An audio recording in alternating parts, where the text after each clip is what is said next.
Hi folks, here we are with RPG Maker VX Ace. This tutorial is specifically about maps.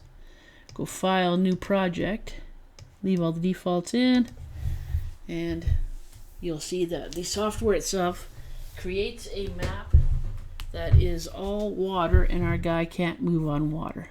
If I tried to playtest this, and I tried to move this guy around, he's just gonna spin in one spot because he has no ability to walk on water. So we'll just close the playtest down. The way we fix that is we come over to map mode. I grab the rectangle and I give him some land to walk on. And then we can go playtest. And now if I use my arrow keys, he can walk all over this. Okay, so kind of giving you a little insight into why that water comes up. But now, similar to that, if I go to map 001 down here, and I hit the right mouse button, I can look at the map properties for that map. And I can change the map name to Meadow. Oh, man. And I could make that a display name, you know, Eons Meadow, if that was the name in my game. Now the tile set I choose, I have four groupings of tile sets. Field is the default, but I could have picked exterior and just had buildings. I could pick interior and just have the insides of buildings like inns and shops and whatnot. Inside tents, blah blah. I could choose dungeon and have the insides of dungeons or the dungeon appearances. And again, this height and width is the default. And you know what? If you're new to the RPG Maker, just leave it at 17 by 13. Leave it small and manageable. You can always fix that as your skills build and grow to bigger maps. One thing that's recommended is to always disable dashing unless you need it. So I would always disable dashing. That's where a player can use hotkeys to race across the screen, and who wants your player to do that? There might be an instance where you do, but for the most part you don't want your player doing that, so just say disable dashing. And then just say OK here. And now look at this, we've got a different tile set. I must have clicked a different tile set. I'm going back into the map properties. And yeah, I picked the dungeon somehow. Grab the field, so we're back to the Meadowlands. And that's what I meant. You have to choose. You have to choose your tile set going in. Like if I choose exterior now that I've kind of built the map, when I look at it, it's going to be kind of weird, right? So pick your tile set right out of the hop. Like don't mess around creating something and then changing your tiles, because it will really mess you up. So there you go. There's your first map. Now we'll go back to Project 18 over here, and we're going to add a new map. And this is map 2. And you'll notice that it's already defaulting to field. And this time we'll pick we'll pick exteriors. Or maybe we'll pick exteriors. And again, it's 17 by 13. That's fine. We're going to leave that. We're going to say disable dashing. Say OK.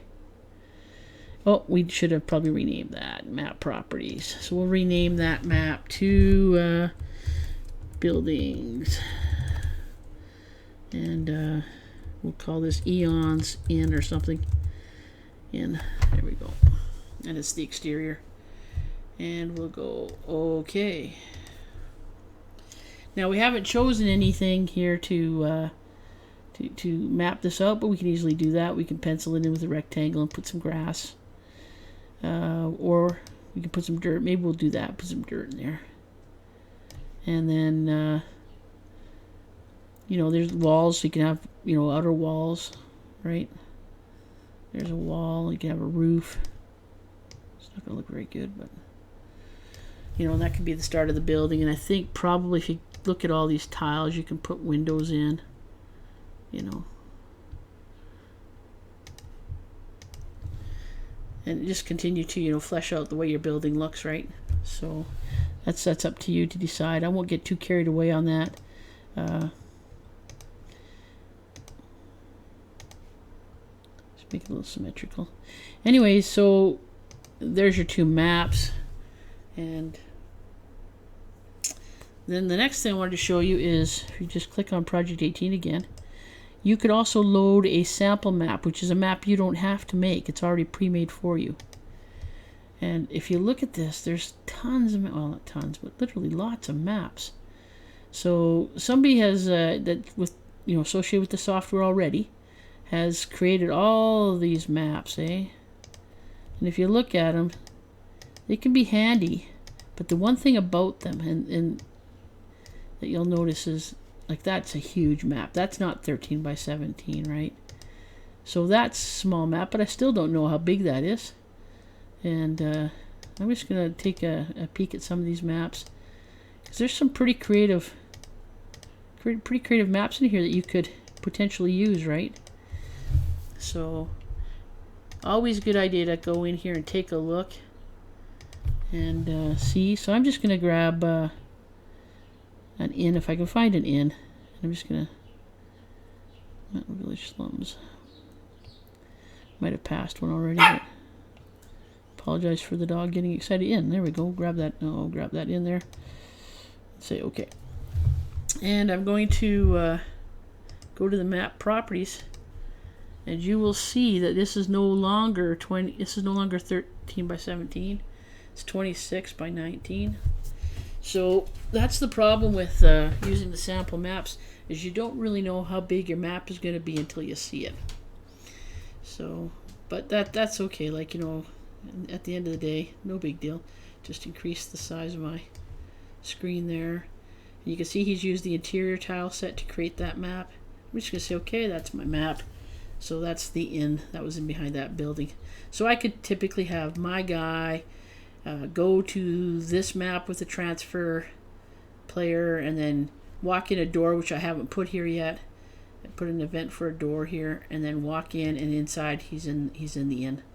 So I wanted to give you an idea of how maps work, and I think we've done that. So I'll now cancel this out by closing the video, and we'll move on to the next tutorial in